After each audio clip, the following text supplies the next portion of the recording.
선아야, 제발 부탁이야. 서류상으로만 이혼하자. 이 채무 문제만 해결되면 바로 다시 혼인신고하자. 믿었던 남편은 이혼한 지 3일 만에 새 결혼식을 올렸습니다. 그리고 남편 옆에 서 있는 여자는 20년간 함께 웃고 울었던 둘도 없는 친구였습니다. 내가 뭘 어쨌는데? 넌 이미 이혼했잖아. 내가 사랑하는 사람이랑 결혼한 게 그렇게 큰 죄야? 그들은 꿈에도 몰랐습니다. 무너진 아내가 악착같이 일어나 다시 시작할 통쾌한 역전극을. 오늘의 사연 시작합니다. 호텔 웨딩홀 복도에서 김선아는 떨리는 손으로 핸드폰을 꺼내 들었습니다. 화면에 뜬 문자를 다시 한번 읽어보니 가슴이 쿵쾅거리며 주체할 수 없이 뛰기 시작했습니다. 태욱 씨가 재혼한다는데 사실이에요? 오늘 오후 2시 강남 그랜드 호텔에서 결혼식 한대요. 이웃집 아주머니가 보낸 문자였습니다. 선아는 믿을 수 없다는 듯 황급히 고개를 가로저었습니다. 이혼한 지 겨우 3일인데 재혼이라니 말이 돼? 이게 도대체 무슨 일이야? 선아가 홀린 듯 중얼거리며 웨딩홀 입구로 발걸음을 옮기자 로비에 걸린 커다란 현수막이 눈에 들어왔습니다. 박태욱, 오수련의 결혼을 축하합니다라는 글씨가 선명하게 보였습니다. 설마 내 친구 수련이? 동명이인이겠지. 그럴 리 없어. 선아의 눈이 거세게 흔들렸습니다. 다리가 후들거려 하마터면 주저앉을 뻔한 것을 겨우 벽을 짚고 버텼습니다. 어머, 선아 씨 아니에요? 여긴 웬일이야? 뒤에서 수다스러운 목소리가 들려 돌아보니 동네 미용실 원장 영숙 씨였습니다. 아, 영숙 씨. 여기는 어쩐 일로? 선아가 당황한 기색을 감추지 못하고 말했습니다. 저는 수련 씨가 초대해서 왔죠. 근데 선아 씨는 웬일이에요? 태욱 씨랑 이혼하셨다면서요? 영숙 씨가 눈을 동그랗게 뜨고 물었습니다. 저는 그냥. 선아가 횡설수설 말을 더듬거렸습니다. 이런 걸 직접 보면 마음이 오죽하겠어. 그래도 수련 씨랑 둘도 없는 친구 사이였잖아요. 축하는 해주고 가야지. 어쩌겠어요. 영숙 씨가 위로랍시고 툭 던진 말이 선아의 가슴에 비수처럼 꽂혔습니다. 영숙 씨는 혀를 차며 웨딩홀 안으로 쏙 들어가 버렸습니다. 선아는 망설이다가 결국 홀린 듯 웨딩홀 안으로 들어섰습니다. 안에는 하객들이 가득 차 있었고 모두가 화려한 옷차림으로 축하 인사를 나누는 중이었습니다. 수련 씨 정말 예쁘네요. 태욱 씨랑 어쩜 저렇게 잘 어울려요. 하객들의 대화가 선아의 귀를 사정없이 찔렀습니다. 선아는 구석진 기둥 뒤에 몸을 숨기고 겨우 숨을 골랐습니다. 곧이어 웨딩 마치가 울려 퍼지고 하얀 드레스를 입은 신부가 입장하기 시작했습니다. 태욱이 늠름한 턱시도를 입고 신부를 맞이하러 걸어 나왔습니다. 와, 정말 잘 어울리는 한 쌍이네요. 축복합니다. 하객 중 한 명이 목청껏 외쳤습니다. 태욱이 신부의 손을 잡고 단상으로 올라섰습니다. 선아는 기둥 뒤에서 떨리는 손으로 입을 틀어막았습니다. 이제 신랑 박태욱 군이 신부의 베일을 벗겨주시기 바랍니다. 사회자의 안내에 따라 태욱이 천천히, 아주 천천히 베일을 들어 올렸습니다. 선아가 20년 동안 가장 친한 친구로 믿었던 오수련이었습니다. 수련아, 정말 너인 거야? 네가 나한테 어떻게 해? 선아가 입을 벌린 채 그 자리에 얼어붙고 말았습니다. 수련은 행복한 미소를 지으며 하객들에게 손을 흔들었고 보란 듯이 태욱과 입맞춤을 했습니다. 요란한 박수 소리가 웨딩홀을 가득 채우자 선아는 눈앞이 캄캄해지는 것을 느끼며 그 자리에서 정신을 잃고 쓰러졌습니다. 환자분, 정신이 드세요? 제 목소리 들리세요? 간호사의 목소리에 선아가 천천히 눈을 떴습니다. 하얀 병원 천장이 흐릿하게 보이다가 이내 초점이 잡혔습니다. 여기가 어디죠? 선아가 갈라지는 목소리로 힘겹게 물었습니다. 병원 응급실이에요. 호텔에서 쓰러지셨다고 119가 모시고 왔어요. 간호사가 친절하게 설명했습니다. 선생님, 혈압이 지금 굉장히 높으세요. 스트레스를 너무 받으신 것 같은데 혹시 오늘 충격적인 일이라도 있으셨어요? 아, 네. 조금 그런 일이. 선아가 눈가를 닦으며 힘없이 대답했습니다. 일단 안정제 놔드릴게요. 그리고 당분간은 스트레스 받는 상황은 피하시는 게 좋겠습니다. 소지품 가방은 여기 있습니다. 의사가 당부의 말을 남기고 병실을 나갔습니다. 간호사가 선아의 핸드백을 침대 옆 테이블에 올려주었습니다. 선아는 멍하니 가방을 바라보다가 3일 전 텅 비어버린 화장대를 떠올렸습니다. 선아야, 채권자들이 언제 들이닥칠지 몰라. 일단 네 폐물이라도 먼저 빼놓자. 태욱이 다급한 표정으로 보석함을 들고 나가던 모습이 생생했습니다. 태우가 잠깐, 그 안에 우리 엄마 브로치 있잖아. 그것만은 안 돼. 정말 소중한 거란 말이야. 선아가 보석함을 붙잡으며 말했던 기억이 났습니다. 알아, 안다니까. 내가 따로 잘 보관해 둘게. 채권자들한테 뺏기고 싶지 않으면 어서 줘. 태욱이 선아의 손을 뿌리치며 급하게 나갔었습니다. 선아는 침대에 누운 채로 문득 둘도 없는 친구 수령과의 추억을 떠올렸습니다. 선아야, 이 브로치 정말 예쁘다. 어쩜 이렇게 곱니까? 나도 이런 거 하나 있었으면 좋겠네. 수련이 집에 놀러 올 때마다 브로치를 부러운 듯 만지작거렸던 기억이 선명했습니다. 수련아, 이건 우리 엄마 유품이야. 그래서 팔 수도 없고 누구 줄 수도 없어. 알아. 그냥 너무 예뻐서 그렇지.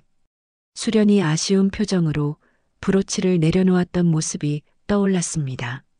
며칠 전 태욱이 거실 테이블에 애원하던 장면도 바로 어제 일처럼 생생했습니다. 선아야, 제발 부탁이야. 딱 서류상으로만 이혼하자. 이 채무 문제만 해결되면 내가 바로 다시 혼인신고할게. 응? 태욱이 두 손을 모으며 간절하게 말했었습니다. 정말 서류상으로만 하는 거지? 우리 진짜 헤어지는 거 아니지? 선아가 불안한 표정으로 되물었던 기억이 났습니다. 당연하지. 내가 너를 어떻게 버려. 사업 때문에 잠시 이러는 거야. 빚쟁이들한테 재산 안 뺏기려면 이 방법밖에 없어. 태욱이 선아의 손을 꼭 잡으며 안심시켰습니다. 복잡한 건 내가 다 알아서 처리할 테니까 너는 여기 도장만 찍어주면 돼. 제발, 나 좀 믿어줘. 선아는 결국 남편을 믿고 서류에 도장을 찍었고 태욱은 고맙다며 선아를 꼭 안아주었습니다. 선아야, 날 믿어줘서 고마워. 그때 태욱의 눈빛이 왜 그렇게 서늘했는지 이제야 알 것 같았습니다. 선아는 병원 침대에서 떨리는 손으로 딸 혜윤에게 전화를 걸었습니다. 하지만 신호음만 계속 울릴 뿐 혜윤은 전화를 받지 않았습니다. 혜윤아, 제발 전화 좀 받아. 다음 날 오전 선아는 간호사의 만류에도 불구하고 병원을 나섰습니다. 정말 괜찮으시겠어요? 보호자분이 오실 때까지 기다리시는 게. 간호사가 걱정스럽게 물었습니다. 괜찮아요. 혼자 갈 수 있어요. 고마워요. 선아가 힘없이 대답하고 택시를 잡아탔습니다. 강남구 청담동 한양 아파트로 가주세요. 운전기사가 백미러로 선아를 힐끗 보았습니다. 손님, 병원에서 나오시는 길이에요? 어디 편찮으세요? 아, 괜찮아요. 그냥 빨리 가주세요. 선아가 창밖을 바라보며 대답했습니다. 택시가 한강 다리를 건너는 동안 선아는 30년 전 처음 이 집에 들어가던 날을 떠올렸습니다. 그때는 참 행복했고 앞으로의 날들도 그럴 거라고 굳게 믿었었습니다. 손님 다 왔어요. 기사의 말에 선아가 정신을 차렸습니다. 아파트 현관 앞에 도착한 선아는 떨리는 손으로 익숙한 비밀번호를 눌렀습니다. 하지만 삐삐삐 무정한 오류음만 울렸습니다. 1205 맞는데. 선아가 다시 눌러보았지만 여전히 문은 열리지 않았습니다. 결국 선아는 문을 두드리며 큰 소리로 외쳤습니다. 태우가 문 좀 열어봐. 비밀번호가 왜 이래? 한참을 기다리자 안에서 발소리가 들렸습니다. 문이 열리자 그 앞에는 태욱과 수련이 나란히 서 있었습니다. 그리고 수련의 붉은색 재킷 옷깃에는 선아의 브로치가 보란 듯이 반짝이고 있었습니다. 어머, 선아야. 병원에 입원했다더니 여긴 웬일이야? 수련이 너무나 태연하게 웃으며 말했습니다. 수련아, 어떻게 네가 나한테 이럴 수가 있어? 내가 뭘 어쨌는데? 넌 이미 이혼했잖아. 내가 사랑하는 사람이랑 결혼한 게 그렇게 큰 죄야? 수련이 당당하게 태욱의 팔짱을 끼며 말했습니다. 우리 20년 지기 친구였잖아. 내가 너한테 어떻게 했는데? 선아가 울분을 터뜨리며 목소리를 높였습니다. 친구? 푸훗. 그래, 친구였지. 근데 그건 과거형이고, 이젠 아니지. 수련이 차갑게 비웃었습니다. 선아야, 내가 솔직히 하나 말해줄까? 원래 태욱 씨를 먼저 만났어야 할 사람은 나였어. 30년 전 우리 셋이 처음 만났을 때 태욱 씨는 나를 보고 있었거든. 근데 네가 중간에 끼어들어서 가로챈 거잖아. 내가 가로챘다고? 그게 무슨 말도 안 되는 소리야. 넌 고작 고졸이잖아. 영어 한마디 못하고 남편 사업에 도움 하나 못 주는 무능한 아내. 근데 나는 대졸의 영어도 유창하고 태욱 씨 사업 파트너들하고도 말이 통하거든. 누가 이 자리에 더 어울리는지 이제 분명히 알겠어? 수련이 경멸하는 눈빛으로 선아를 위아래로 훑어보며 말했습니다. 태욱이 짜증이 난다는 듯 끼어들었습니다. 선아야, 그만해. 우리는 이미 법적으로 완벽하게 이혼했어. 이제 너랑 나 완전한 남남이야. 남의 집에 왜 함부로 찾아와? 여기가 어떻게 남의 집이야? 내가 30년을 살았던 집인데 시부모님 모시고 혜윤이 키우고 그건 다 과거일 뿐이야. 이제 이 집은 수련이 집이고 내 아내는 오수련이야. 당장 나가. 태욱이 매정하게 소리를 질렀습니다. 태욱아, 당신 어떻게 나한테 이래? 서류상으로만 이혼한다고 했잖아. 빚 때문에 잠시만 그런 거라고 당신이 그랬잖아.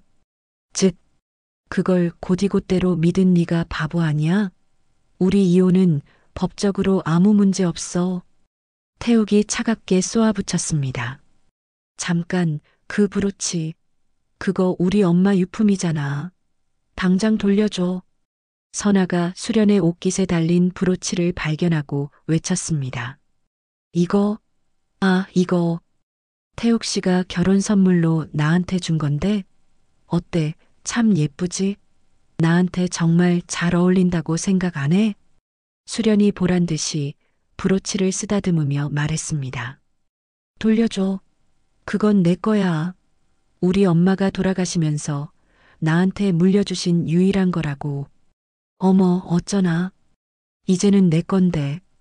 그리고 이 브로치 옛날부터 정말 갖고 싶었거든.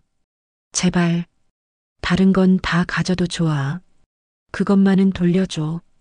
우리 엄마 유품이란 말이야. 선아가 애원하며 무릎을 꿇으려 하자 태욱이 거칠게 선아의 팔을 잡아 일으켰습니다. 초라하게 굴지 마. 넌 그게 문제야, 항상. 그래서 무시당하는 거라고. 이제 그만 정신 차리고 내 갈 길 가. 태욱이 선아를 짐짝처럼 밖으로 밀어내며 문을 닫으려 했습니다. 기다려. 우리 딸 혜윤이는 이 사실을 알아? 선아가 닫히는 문을 잡으며 마지막으로 물었습니다. 혜윤이? 글쎄, 통 엄마 편을 드는 것 같지는 않던데 어쩌나? 수련이 비아냥거렸습니다. 문이 쾅 닫혔고 선아는 차가운 복도에 홀로 남겨졌습니다. 30년의 결혼 생활과 20년의 우정이 모두 거짓이었다는 것을 깨달으며 선아는 그 자리에 주저앉아 무너져 내렸습니다. 선아가 떨리는 손으로 원룸 현관문을 두드렸습니다.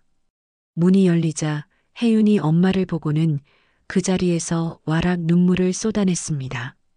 엄마, 병원에서 나왔다는 연락받고 얼마나 걱정했는데. 혜윤이 엄마를 끌어안으며 흐느꼈습니다. 혜윤아, 미안. 선아가 딸의 등을 토닥이며 말을 잇지 못했습니다. 일단 들어와, 엄마. 앉아. 물 좀 마셔. 혜윤이 엄마를 거실로 안내하며 물을 따라주었습니다. 혜윤아, 내 아빠 재혼했어. 선아가 떨리는 목소리로 말했습니다. 알아, 얘기 들었어. 엄마랑 이혼한 지 3일 만에 결혼한 여자, 대체 누구야? 오수련 이모야. 선아가 끝내 눈물을 흘리며 대답했습니다. 뭐, 엄마랑 제일 친했던 수련 이모? 그래. 결혼식장에서 내 눈으로 똑똑히 봤어. 수련이가, 글쎄, 너희 할머니 브로치까지 달고 있더라. 미쳤어. 이건 정말 말도 안 돼. 어떻게 사람이 그럴 수가 있어?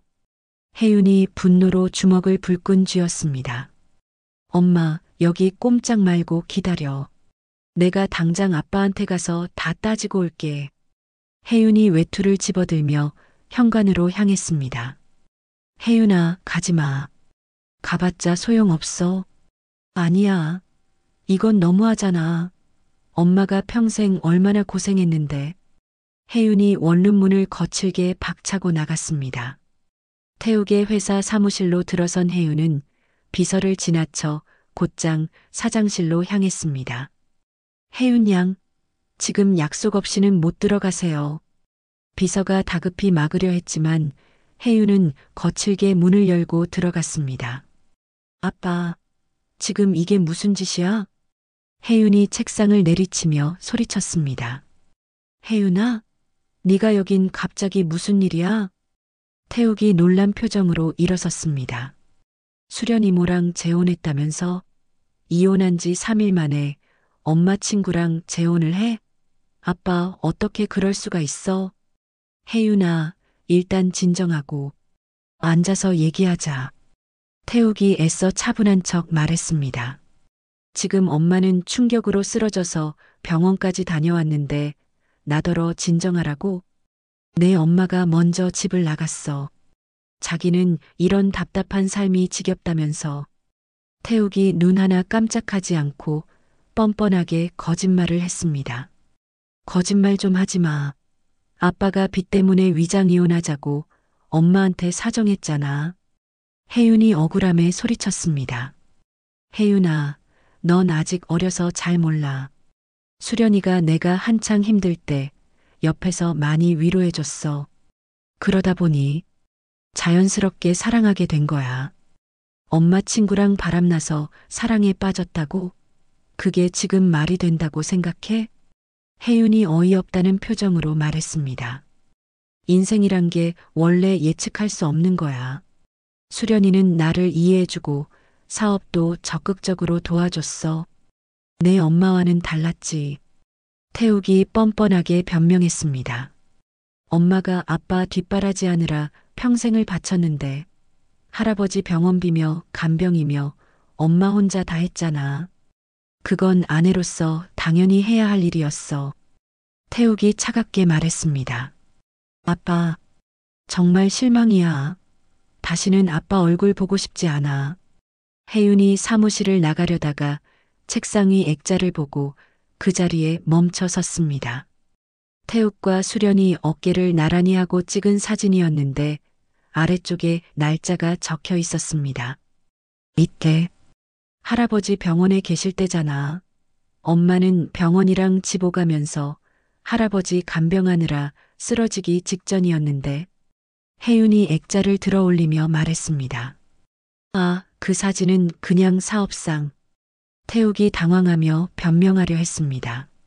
제주도에서 둘이 와인잔까지 들고 있는데 이게 사업상이야? 혜윤이 액자를 바닥에 그대로 내던지자 유리가 요란한 소리를 내며 산산조각 났습니다. 혜윤아, 정말 더러워. 다신 아빠라고 부르지 않을 거야. 혜윤이 그대로 뛰쳐나갔고 태욱은 부서진 액자를 멍하니 바라보았습니다. 며칠 후 토요일 오전 혜윤은 아빠 집에 남겨둔 짐을 가지러 갔습니다. 초인종을 눌렀지만 집안은 조용했습니다. 혜윤이 중얼거리며 예비 열쇠로 문을 열었습니다. 자기 방에서 옷가지와 책들을 상자에 담던 혜윤은 서재를 지나가다 멈춰 섰습니다. 책장 뒤쪽에 무언가 튀어나온 것이 보였습니다. 이게 뭐지? 혜윤이 책을 빼내자 파란색 서류철 하나가 툭 떨어졌습니다. 혜윤이 종이를 넘기자 수두룩한 여행 사진들이 나왔습니다. 이런, 용서 못해. 혜윤이 이를 갈며 서류를 뒤적이다가 한 장의 진료 기록을 발견했습니다. 강남여성병원, 오수련, 임신 10주? 혜윤이 놀라 자세히 읽어보았습니다. 날짜는 8개월 전이었고 중절 수술 기록이 첨부되어 있었습니다. 잠깐 보호자 이름이 최강호. 혜윤이 눈을 비비고 다시 읽어보자 아빠 회사의 최대 거래처 사장이었던 최강호였습니다. 수련 이모가 아빠뿐만 아니라 최강호 아저씨랑도. 혜윤은 손이 떨려 서류를 떨어뜨릴 뻔했습니다. 혜윤은 서둘러 서류들을 가방에 쑤셔넣고 집을 나왔습니다. 원룸으로 돌아오는 지하철 안에서 혜윤은 계속 고민했습니다. 이걸 지금 엄마한테 보여드려야 하나? 아니야. 엄마가 겨우 정신 차리고 계신데 이걸 보시면 정말 쓰러지실 거야. 혜윤은 집에 도착해서 서류를 서랍 가장 깊숙한 곳에 숨겼습니다. 그날 저녁 태욱의 집에서는 불안한 대화가 오갔습니다. 자기야, 혜윤이 왔다 갔다면서? 수련이 와인을 마시며 물었습니다. 응, 자기 짐 가지러 왔었나 봐. 태욱은 수련의 불안한 표정을 전혀 눈치채지 못했습니다. 한편 원룸 창가에 앉은 선아는 멍하니 밖을 바라보고 있었고 혜윤은 그런 엄마를 걱정스럽게 지켜보았습니다. 엄마 무슨 생각해? 그냥 수련이랑 있었던 일들 말이야. 이제 와서 생각해보니 다 거짓이었구나 싶어서. 선아가 힘없이 대답했습니다. 선아야, 태욱 씨가 또 내 의견 무시했다며? 어떻게 매번 그래? 정말 너무하네. 수련이 자기 일처럼 붕괴하던 모습이 떠올랐습니다. 그러니까 말이야. 수련아, 네가 내 옆에 있어서 정말 다행이야. 그때의 선아는 그런 수련을 순진하게 믿었습니다. 선아야, 솔직히 네가 너무 착해서 그래. 당할 줄만 알고. 때로는 좀 강하게 나가야 해. 수련이 조언하는 척하며 실은 선아의 약점을 교묘하게 파악했던 것입니다. 대체 수련이는 태욱 씨한테 뭐라고 했을까? 선아가 중얼거렸습니다. 이제 생각해보니까 수련이가 나 없을 때 너희 아빠한테 전화를 참 자주 했거든. 전부 일 때문이라고만 했는데. 선아가 씁쓸하게 웃었습니다. 태욱 씨, 선아 언니는 사업 감각이 하나도 없어요. 너무 순진하기만 해서 사모님 노릇이나 어울리지 사업엔 도움이 안 되죠? 수련이 태욱의 옆에서 분명 그렇게 말했을 것입니다. 엄마, 이제 그딴 사람들은 다 잊어버려. 우리끼리 잘 살면 돼. 혜윤이 엄마의 손을 꼭 잡았습니다. 그래, 맞다. 근데 혜윤아, 엄마가 당장 일자리를 구해야 하는데. 선아가 깊은 한숨을 쉬었습니다. 다음 날 선아는 동네 김밥집을 찾아갔습니다. 안녕하세요. 혹시 여기 직원 구하시나요? 선아가 조심스럽게 물었습니다. 주인 아주머니가 선아를 위아래로 훑어보며 이상한 표정을 지었습니다. 어쩌나? 죄송한데 지금 자리가 없어요. 주인이 단호하게 거절했습니다. 아니, 밖에 구인 광고가 아직 붙어 있던데요. 아, 그거. 방금 사람 구했어요. 정신이 없어서 아직 못 됐네요. 주인이 황급히 시선을 피했습니다. 선아가 나오자 주인은 어딘가로 바로 전화를 걸었습니다. 수련 씨? 방금 김선아 씨 왔다 갔어요. 네네. 말씀하신 대로 자리 없다고 했어요.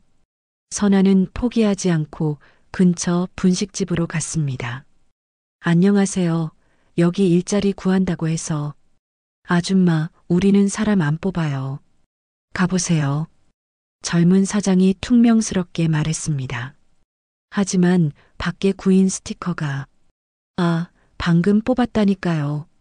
선아는 고개를 떨구고 나올 수밖에 없었습니다. 마트, 카페, 편의점까지 닥치는 대로 돌아다녔지만 모두가 약속이나 한 듯 거절당했습니다. 이상하네. 분명 다들 사람 구한다고 했는데 왜 이러지? 선아가 의아해하며 집으로 돌아왔습니다. 그 사이 동네 마트 주인이 아내에게 속삭였습니다. 그 여자래. 남의 남편 뺏으려고 했던 여자라고 했어. 조심하래. 어머, 정말? 얼굴은 멀쩡하게 생겨서는 그런 사람이었어?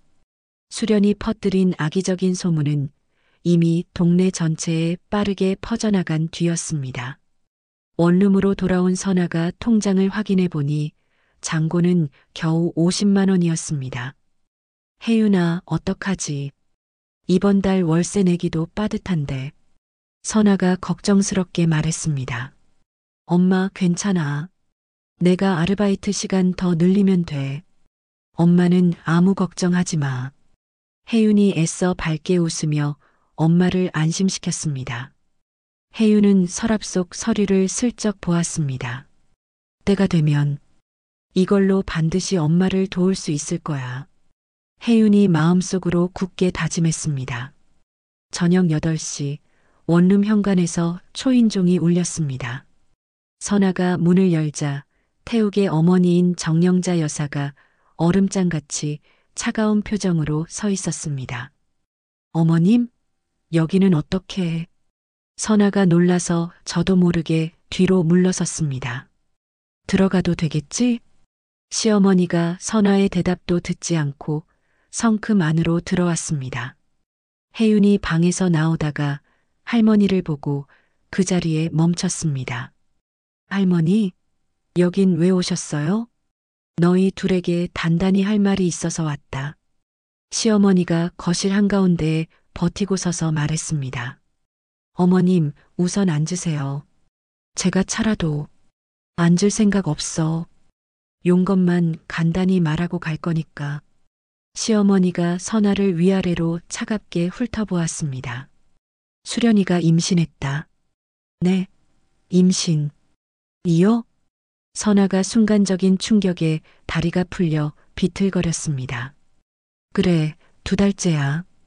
우리 집안의 귀한 데를 이을 아이를 가졌어. 시어머니가 의기양양하게 말했습니다. 그런데 네가 자꾸 주변을 어슬렁거리니까 수련이가 스트레스를 받는다더라. 어머님, 어떻게 저한테 그런 말씀을 하세요? 동네에서 일자리 구한다고 이 집 저 집 돌아다닌다면서 창피하게 쓰리. 시어머니가 노골적으로 비웃었습니다. 먹고 살아야 하니까요. 그게 뭐가 창피한 일이에요? 선아가 억울함에 목소리를 높여 대답했습니다. 시끄럽다. 내가 오늘 온 건 그것 때문에 온 게 아니야. 시어머니가 손을 들어 선아의 말을 거칠게 제지했습니다. 서울을 떠나. 당장. 네. 뭐라고요? 선아가 제 귀를 의심하며 되물었습니다. 새 며느리가 지금 안정이 필요한 시기야. 너 같은 전처가 주변에 있는 것만으로도 태아에게 안 좋아. 어머님, 저는 그냥 어떻게든 살려고. 내 존재 자체가 수련이한테는 스트레스라고. 알아들었어? 시어머니가 날카롭게 쏘아붙였습니다. 할머니, 그건 너무하시잖아요. 저희 엄마가 뭘 그렇게 잘못했는데요? 혜윤이 울컥해서 엄마 앞을 막아섰습니다. 혜윤아, 넌 빠져. 이건 어른들 얘기야. 엄마는 30년 동안 이 집안을 위해서 온갖 고생 다 했잖아요. 혜윤이 참았던 울분을 터뜨리며 목소리를 높였습니다. 그건 며느리로서 당연히 해야 할 일이었어. 당연하다고요? 저희 엄마가 로봇이에요? 감정도 없는 사람인 줄 아세요? 혜윤아, 그만해. 선아가 기어들어가는 목소리로 딸을 말렸습니다. 시어머니가 핸드백에서 두툼한 봉투를 꺼냈습니다. 여기 500만 원이야. 이거 받고 지방으로 내려가. 시어머니가 봉투를 선아의 발치에 경멸하듯 툭 던졌습니다. 어머님, 받고 떠나. 새로 태어날 내 귀한 손주를 위해서라도 내 모녀는 깨끗이 사라져. 시어머니가 차갑게 명령했습니다. 저 30년 동안 어머님 며느리였어요. 그 기나긴 세월이 고작 500만 원으로 끝나는 건가요? 선아가 눈물을 흘리며 물었습니다. 착각하지 마. 넌 이미 우리 집 사람이 아니야. 이혼 도장 찍었잖아. 이것도 안 줘도 되는 돈이라고. 그건 어머님 아들이 사기친 거잖아요. 그런 증거라도 있어? 그 입 함부로 놀린 거 명예훼손이야. 시어머니가 오히려 큰 소리로 위협했습니다. 어머님, 전 정말 서류상으로만 이혼하는 줄 알았어요. 태욱 씨가 저한테 분명히 그렇게 말했어요. 선아가 마지막으로 간청했습니다. 쯧쯧. 그건 네가 멍청해서 속은 거지. 무식하니까 그 흔한 서류 한 장 제대로 못 읽었겠지. 시어머니의 말에 선아는 더 이상 아무 말도 하지 못하고 입을 다물었습니다. 이제 깨끗이 정리하자. 이 돈 받고 당장 떠나. 다시는 우리 식구 앞에 나타나지 마. 시어머니가 차갑게 돌아서며 말했습니다. 새 손주가 태어나면 얼마나 행복하겠니? 수련이는 너랑 다르게 대학도 나오고 영어도 잘하니까 훨씬 나은 며느리야. 아주 똑똑하거든. 문이 쾅 닫히고 선아는 그 자리에 주저앉았습니다. 시어머니가 떠난 후 선아는 바닥에 떨어진 돈 봉투를 멍하니 바라보았습니다. 엄마, 이런 더러운 돈 받지 마. 당장 던져버려. 혜윤이 분을 이기지 못하고 봉투를 치우려 했습니다. 혜윤아, 잠깐만, 우리 월세. 당장 다음 주까지 내야 하잖아. 선아가 고개를 숙이며 말했습니다. 그렇다고 이런 모욕적인 돈을.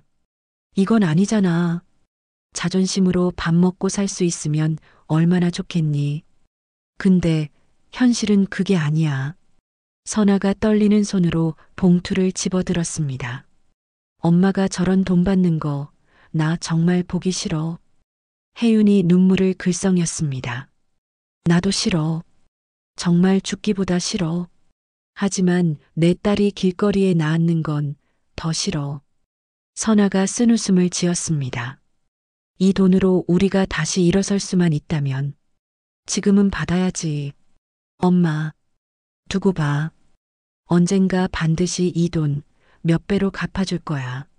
내가 성공해서 그 사람들 앞에 떳떳하게 서는 날 오늘 받은 이 구료까지 전부 다 갚아줄 거야.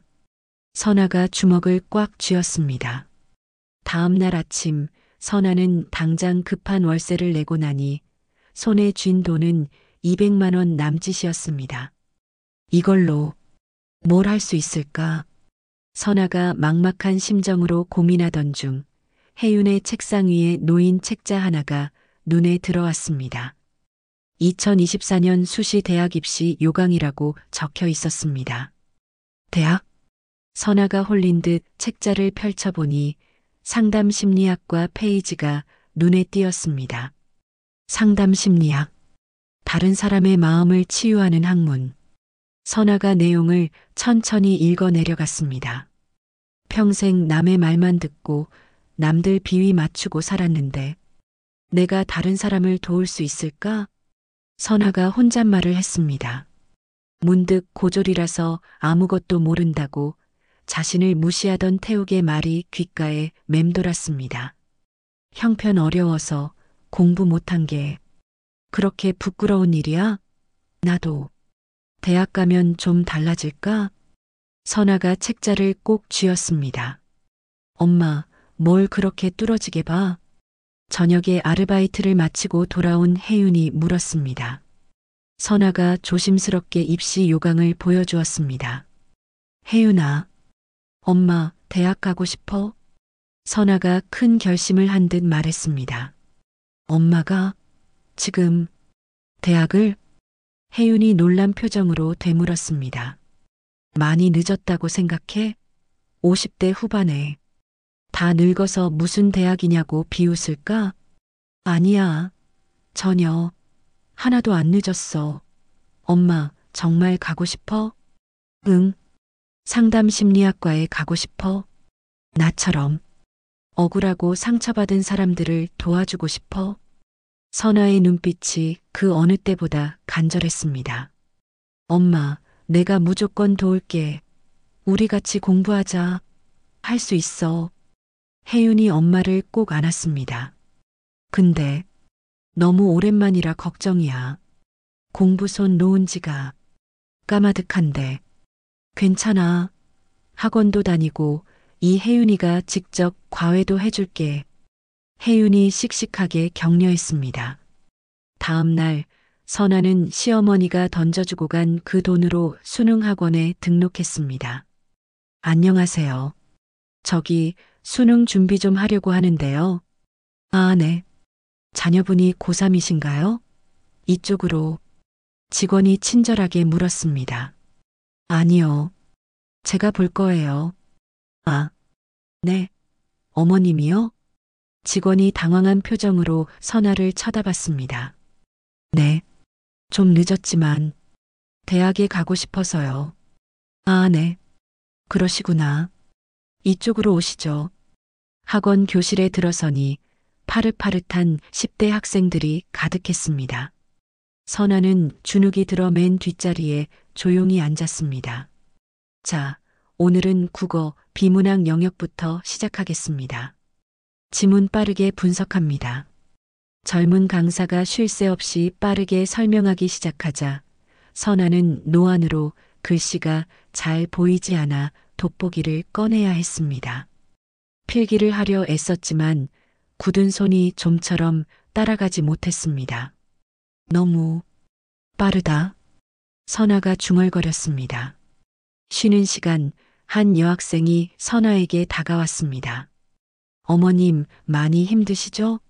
저희 엄마도 작년에 공부해서 대학 가셨어요. 정말? 합격하셨어? 네. 지금 학교 다니면서 너무너무 행복해 하세요. 어머님도 꼭 할 수 있어요. 파이팅! 학생의 진심 어린 격려에 선아는 다시금 힘을 얻었습니다. 매일 밤 혜윤이 아르바이트를 마치고 돌아오면 모녀의 고된 공부 시간이 시작되었습니다. 엄마, 오늘은 수학 다시 해보자. 이 공식만 외우면 돼. 혜윤이 문제집을 펼쳤습니다. 혜윤아, 이 공식이 이해가 안 가. 자, 봐봐. 이건 이렇게 푸는 거야. 천천히 다시 해봐. 할 수 있어. 혜윤이 지칠만도 한데 차근차근 설명했습니다. 작은 원룸 거실은 어느새 책과 노트로 발 디딜 틈 없이 가득 찼습니다. 새벽 2시까지 원룸에 불이 켜져 있는 날이 많았습니다. 엄마, 너무 무리하는 거 아니야? 좀 자. 괜찮아. 이상하게 잠이 안 와. 태욱이랑 수련이 얼굴만 생각하면 정신이 번쩍 들어. 선아가 이를 악물고 말했습니다. 고졸이라고. 날 그렇게 무시하던 거 내가 꼭 대학 합격증으로 보여줄 거야. 어느 날 학원에서 선아는 처음으로 모의고사를 치렀습니다.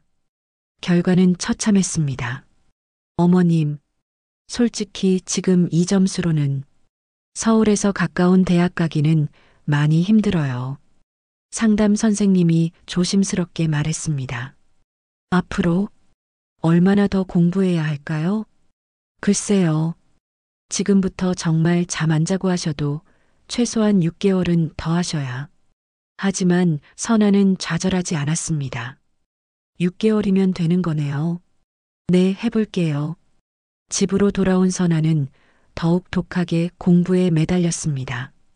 엄마, 오늘은 영어 단어 100개 외우자. 혜윤아, 이 나이에 이게 외워질까? 돌아서면 까먹는데. 괜찮아. 외워질 때까지 하면 돼. 내가 옆에 있잖아. 혜윤의 굳센 격려로 선아는 포기하지 않았습니다. 드디어 결전의 수능날이 되었습니다. 선아는 새벽부터 일어나 정갈하게 옷을 챙겨 입었습니다. 엄마, 절대 긴장하지 마. 우리 연습한 대로만 해. 알았지? 혜윤이 시험장 앞까지 엄마를 배웅했습니다. 고마워, 혜윤아. 엄마 다녀올게. 시험장에 도착하니 교문 앞은 젊은 수험생들로 가득했습니다. 그 사이로 희끗한 머리에 선아가 걸어 들어가자 유독 눈에 띄었습니다. 시험 시간 내내 선아는 놀라운 집중력을 발휘했습니다. 지난 몇 달간 혜윤과 함께 피눈물 나게 공부했던 것을 모두 쏟아냈습니다. 시험 종료입니다. 펜 놓으세요. 감독관의 말에 선아는 드디어 펜을 내려놓았습니다. 시험장을 나오니 혜윤이 발을 동동 구르며 기다리고 있었습니다. 엄마, 어땠어? 잘 봤어? 모르겠다. 그냥 최선을 다했어. 그걸로 충분해. 한 달 후 합격 발표 날이었습니다. 엄마, 같이 볼까?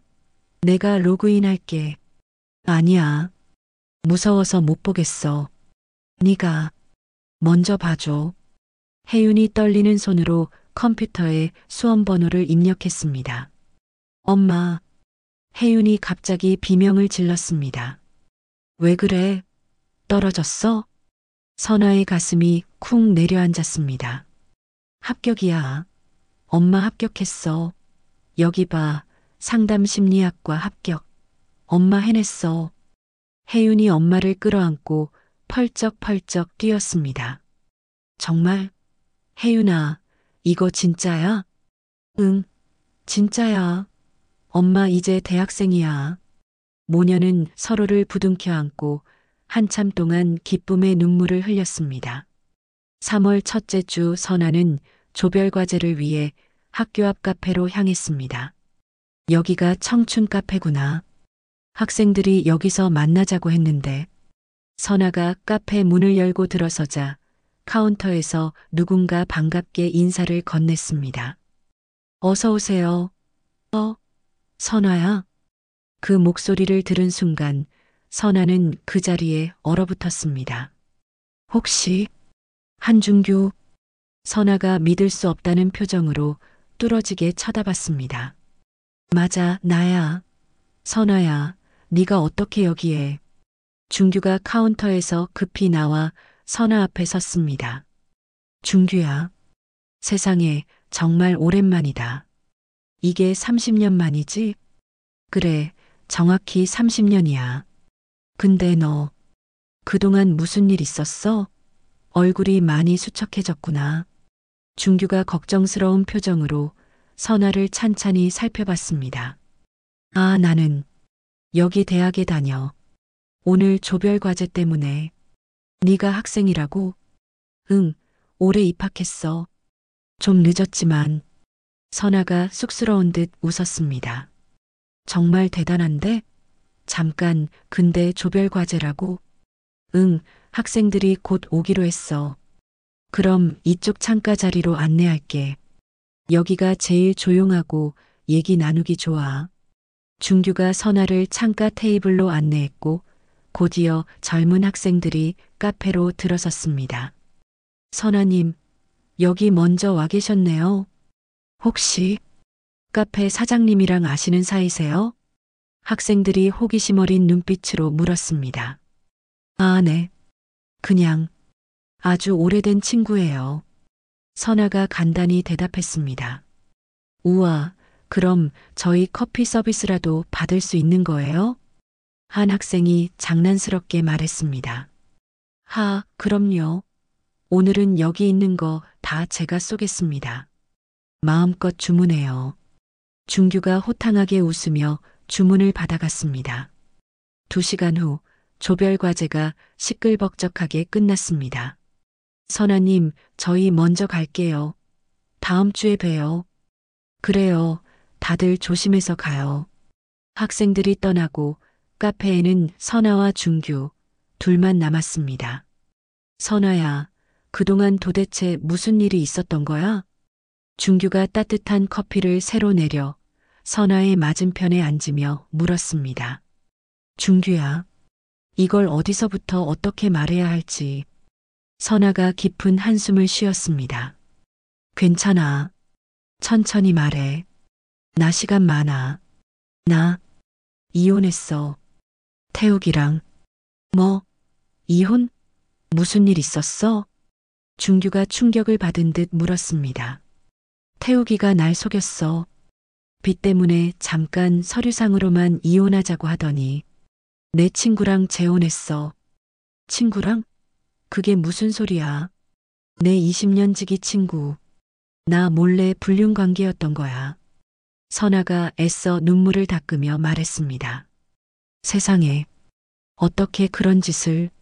정말 너무한 거 아니야? 준규가 자기 일처럼 분노했습니다.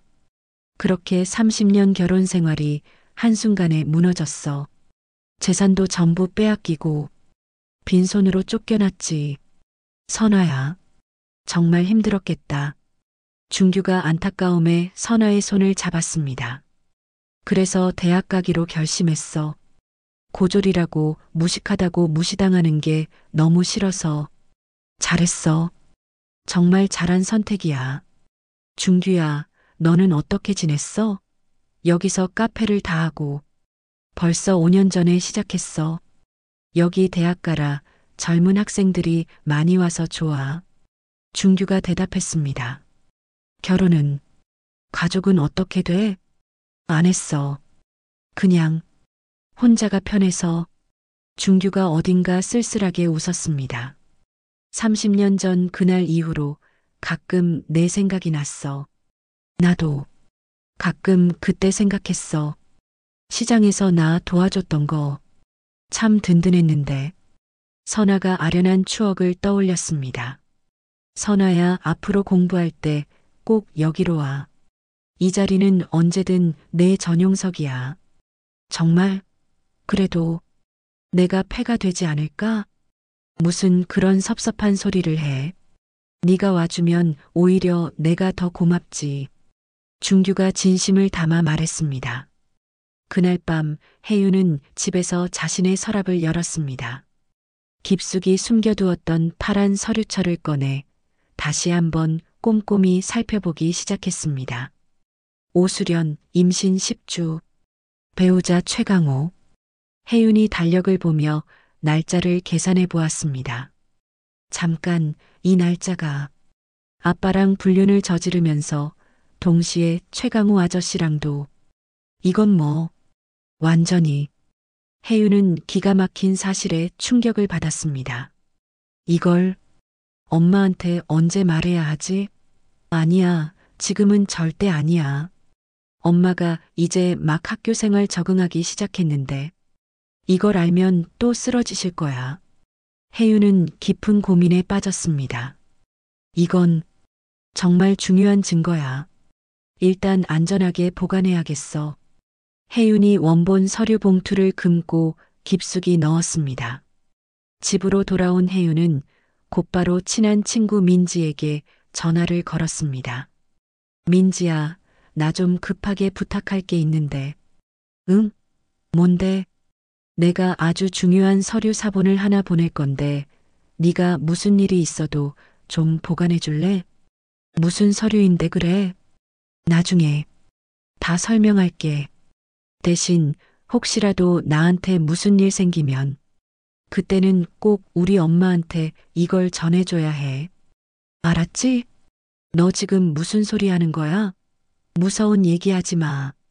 그냥 만약의 경우에 대비하는 거야.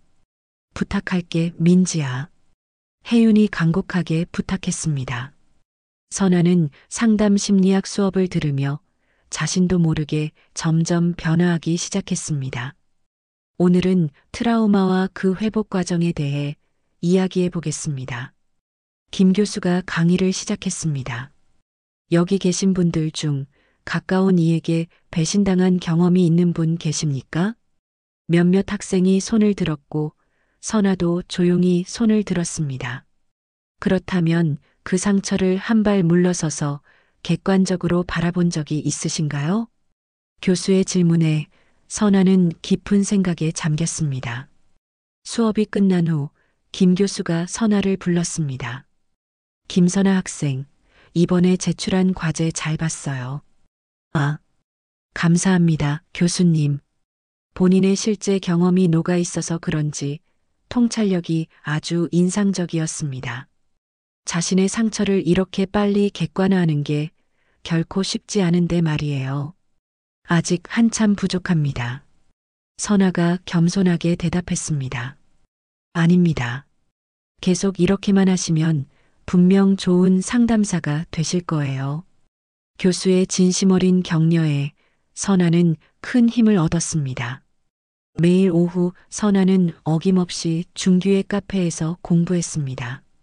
선아야, 오늘도 정말 열심히네. 대단하다.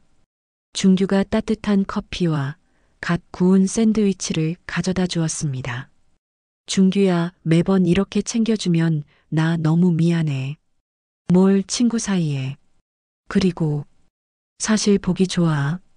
뭐가? 그냥 네가 이렇게 집중해서 공부하는 모습 아주 멋있어. 준규가 따뜻한 눈길로 웃었습니다. 이 나이 들어서 애들 틈에 껴서 공부하는 게 우습지? 전혀. 우스운 게 아니라 오히려 존경스러워. 준규의 진심 어린 말 한마디 한마디가 선아에게는 큰 위로가 되었습니다. 어느 날 같이 수업을 듣는 젊은 학생들이 선아에게 다가왔습니다. 선아님, 저희 이따가 점심 같이 드실래요? 어머, 나랑요? 네. 선아님이랑 얘기하는 거 너무 재미있어요. 저희한테는 진짜 인생 선배님이시잖아요. 학생들의 꾸밈 없고 순수한 호의에 선아는 가슴이 뭉클해지는 것을 느꼈습니다. 그래, 좋아. 같이 먹자. 내가 살게. 선아는 학생들과 스스럼 없이 어울리며 잊고 지냈던 젊은 에너지를 되찾았습니다. 어느새 숨 가쁘게 학기 말 시험 기간이 되었습니다. 엄마, 시험 준비는 잘 되고 있어? 컨디션 괜찮아? 혜윤이 걱정스럽게 물었습니다. 그럼 준규가 가게 마감하고 나서도 조용한 공간을 따로 마련해줘서 밤늦게까지 집중해서 하고 있어. 아, 준규 아저씨가 참 좋은 분이네. 응, 정말 고마운 사람이야. 선아가 따뜻하게 미소 지었습니다. 모든 시험을 치른 후 드디어 성적 발표가 있었습니다. 엄마, 성적표 나왔어? 어떻게 됐어? 응, 여기. 방금 확인했어. 선아가 떨리는 손으로 성적표를 보여주었습니다. 우와, 엄마 A 플러스가 3개나 돼. 대박. 엄마 정말 대단해. 혜윤이 자기 일처럼 기뻐하며 엄마를 껴안았습니다. 열심히 하니까 되더라. 교수님들이 수업 태도 좋다고 칭찬해 주셔서 자신감이 좀 생겼어. 이제 다음 학기 수강 신청해야겠네? 응, 더 열심히 해볼 거야. 아주 독하게. 선아의 눈빛이 그 어느 때보다 희망으로 빛났습니다. 선아는 곧장 준규의 카페로 달려가 성적표를 보여주었습니다. 준규야, 나 이번 학기 무사히 잘 마쳤어. 어디 보자. 와, 선아야, 너 정말 대단하다. 진심으로 축하해. 준규가 선아의 손을 잡고 진심으로 기뻐했습니다. 다 내 덕분이야. 네가 이렇게 공부할 곳도 마련해주고 매일 응원해줘서. 무슨 소리. 내가 뭘 했다고. 이건 순전히 네가 노력해서 얻은 결과지. 아니야. 네가 옆에 있어서 정말 큰 힘이 됐어. 선아가 진심으로 감사한 마음을 전했습니다. 두 사람은 30년의 세월을 뛰어넘어 따뜻한 미소를 나누었습니다. 2년 후 대학 강당에서 장학금 수여식이 열렸습니다. 다음은 상담심리학과 김선아 학생입니다. 사회자의 호명에 선아가 당당한 걸음으로 단상에 올랐습니다. 예전에 주눅 들고 그늘졌던 모습은 온데간데 없이 자신감이 넘치는 얼굴이었습니다. 안녕하세요. 상담심리학과 김선아입니다. 늦깎이 학생인 제가 제 나이에 대학에, 그것도 이런 영광스러운 자리에 서게 될 줄은 꿈에도 몰랐습니다. 선아가 객석을 바라보며 차분하게 말을 시작했습니다. 2년 전 저는 제가 가진 모든 것을 잃고 가장 밑바닥에서 다시 시작했습니다. 하지만 포기하지 않았습니다. 나이는 숫자에 불과하다는 것을 저 스스로 증명하고 싶었습니다. 객석에 나란히 앉은 준규와 혜윤이 세상에서 가장 뿌듯한 표정으로 박수를 보냈습니다. 제가 이 자리에 서기까지 묵묵히 저를 믿고 도와주신 모든 분께 감사드립니다. 특히 제 전부인 딸 혜윤이와 언제나 제 편이 되어준 소중한 친구에게 정말 고맙다는 말을 전하고 싶습니다.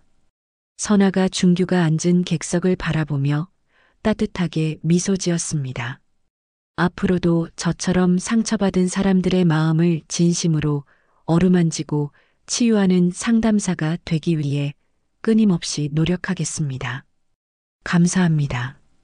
우레와 같은 박수가 강당 안을 가득 채웠습니다. 수여식이 끝난 후 선아가 벅찬 마음으로 캠퍼스를 걷고 있었습니다. 엄마, 오늘 정말 멋있었어. 최고였어. 혜윤이 달려와 엄마를 와락 껴안았습니다. 선아야, 축하해. 내가 다 자랑스럽네. 준규가 환한 얼굴로 미리 준비한 꽃다발을 건넸습니다. 고마워, 둘 다.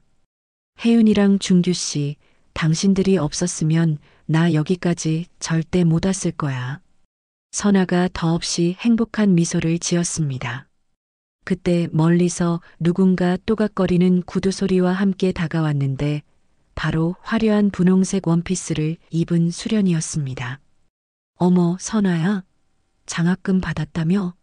축하해, 호호. 수련이 전혀 축하하지 않는 비아냥거리는 말투로 말했습니다. 수련아, 오랜만이네. 선아가 놀랍도록 침착하게 대답했습니다. 그래도 늦은 나이에 공부해봤자 뭐. 인생이 그렇게 쉽게 바뀌는 건 아니지.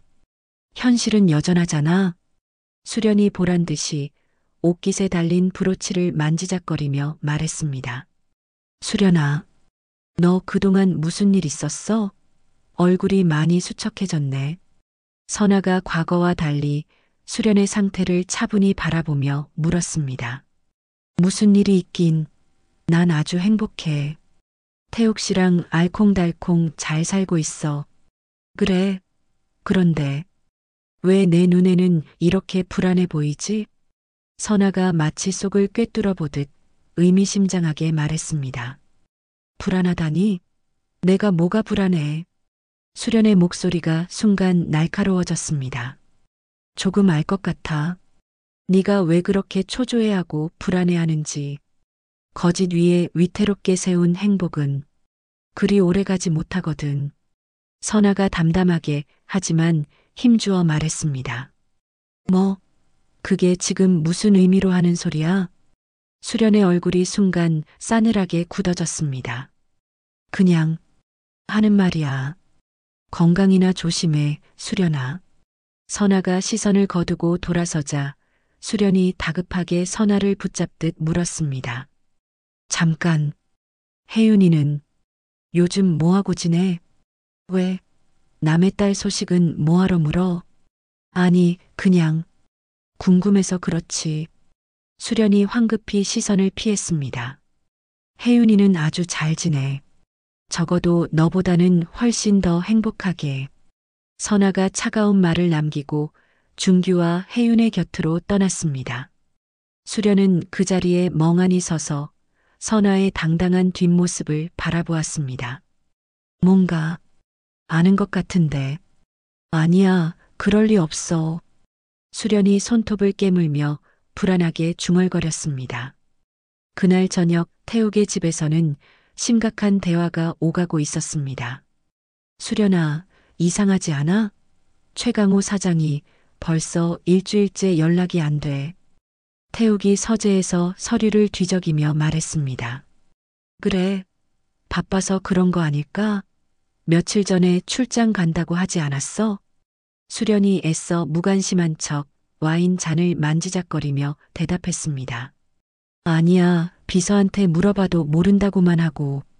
당장 우리 회사 매출의 40%가 그쪽에서 나오는데 미치겠네. 태욱이 초조하게 서류철을 뒤적였습니다. 그런데 더 이상한 게 최 사장이랑 맺은 계약서 원본이 있던 파일이 없어졌어. 뭐, 없어졌다고? 수련의 목소리가 눈에 띄게 떨렸습니다. 그래, 분명히 내가 여기 책장 뒤에 뒀는데. 아, 맞다. 그러고 보니 저번에 혜윤이 왔다 갔었지? 태욱이 무언가 떠올랐다는 듯 말했습니다. 한 2달 전쯤 됐나? 자기 짐 가지러 왔다고 했는데 그때 서재에도 잠깐 들어갔던 것 같아. 걔가 서재에 들어갔었다고?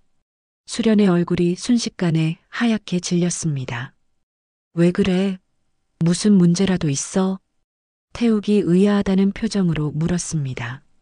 아, 아니. 아무것도 아니야. 속이 좀 안 좋아서.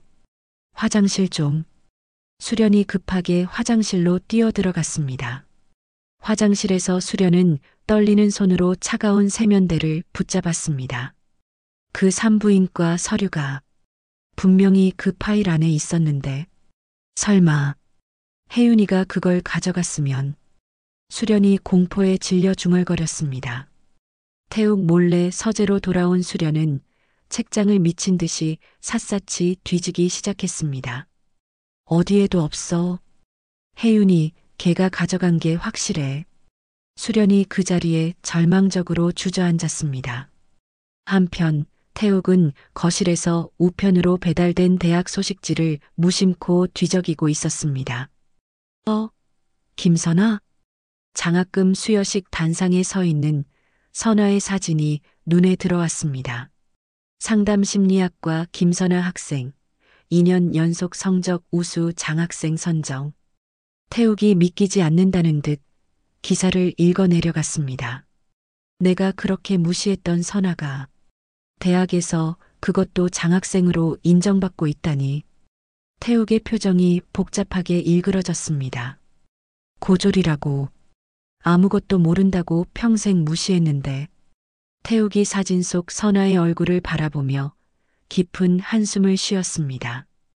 그때 마침 수련이 서재에서 나왔는데 얼굴은 창백하게 질려 있었고 손은 계속해서 미세하게 떨리고 있었습니다.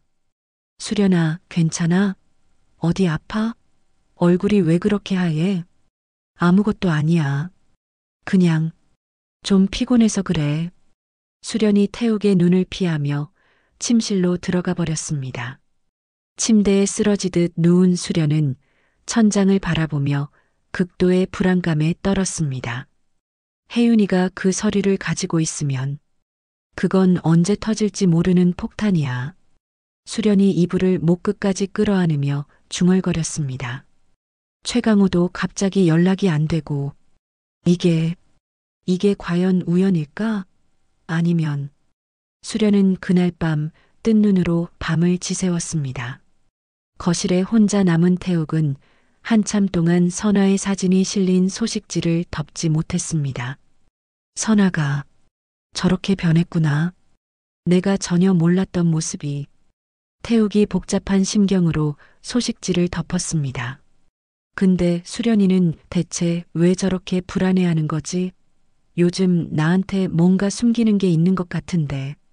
태욱이 의구심을 품었지만 그저 스트레스가 심해서일 거라고 애써 넘겼습니다.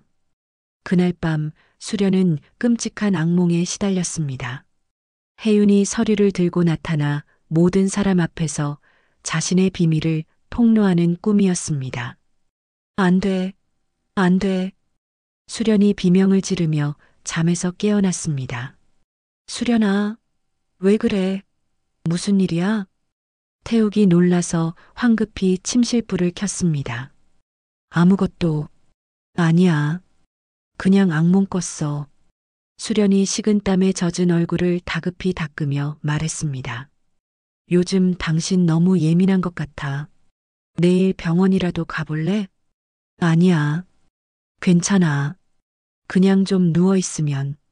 수련은 다시 눈을 감았지만 심장은 쿵쾅거렸고 두려움은 조금도 사라지지 않았습니다. 마치 언제 터질지 모르는 시한폭탄을 바로 머리맡에 두고 자는 기분이었습니다. 늦은 밤 11시 혜윤이 야근을 마치고 피곤한 걸음으로 원룸으로 향하고 있었습니다. 어둡고 인적이 드문 골목길에 접어들자 괜스레 불안한 기운이 느껴졌습니다. 이상한데 자꾸 누가 따라오는 것 같은. 혜윤이 불길한 예감에 뒤를 돌아보는 바로 그 순간 검은 옷을 입은 남자가 짐승처럼 달려들었습니다. 가방 이리 내놔. 괴한이 혜윤의 핸드백을 거칠게 잡아당겼습니다. 누구세요? 이거 나요. 왜 이러세요? 혜윤이 가방을 놓지 않으려 필사적으로 저항했습니다. 서류 어디 있어? 내놓으라고. 괴한이 이상한 말을 중얼거렸습니다. 무슨 서류요? 사람 살려.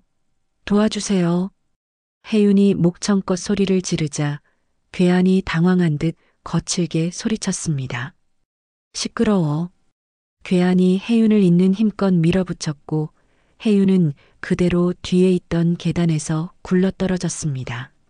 머리가 차가운 계단 모서리에 부딪히며 둔탁한 소리가 골목에 울렸습니다.